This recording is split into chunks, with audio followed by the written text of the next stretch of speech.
Hi, I'm Dr. Rashmi Roy, your very own goiter guru here at the Hospital for Endocrine Surgery.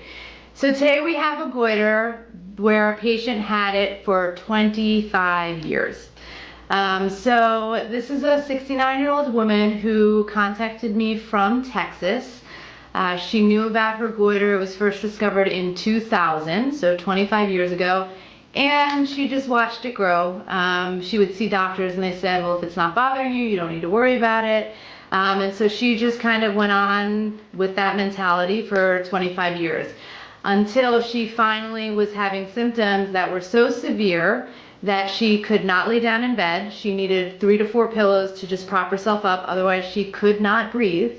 When I saw her and when I was talking to her here at the hospital, she literally had stridor. She was talking to me like, "Hi, Dr. Roy," and that was how she was living her life. She couldn't go to the mailbox anymore, and so when I saw her goiter was just, it's like the first thing you saw, and her head was kind of like sitting on top of her goiter.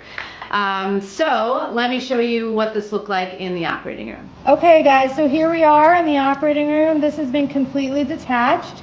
So you're going to see pretty soon of why she was having so much trouble breathing. This goiter, especially on the right side, her head was essentially sitting on top of it. That's how big it is. So I'll show you the tiny little left side.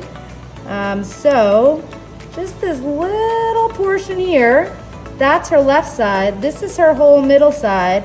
And then the right side went all the way up underneath her jaw, up until her ear. And you can see it was all of that. So all of that was pushing on her trachea, her esophagus, up underneath her jaw. I mean, she's gonna feel so much better now that this is out. Okay, so you can see how big that was. Her one side was like tiny, tiny, tiny, and then her other side was just pushing everything over. Actually, on her scans, the reason why she was talking like that and having that kind of stridor when she spoke, her trachea, her windpipe, was narrowed to 3 millimeters in greatest diameter, so tiny, tiny. So once this was out, she had this huge sense of relief. In the recovery room, the first thing she said was that she could breathe again. So she was up, walking around that evening, and she just felt great. So if you have a thyroid goiter, even if doctors are telling you that you don't need to do anything about it if it's not bothering you, still please get an expert evaluation. You can contact us at thyroidcancer.com, and if you want to see more of my videos, then you can just subscribe to this channel.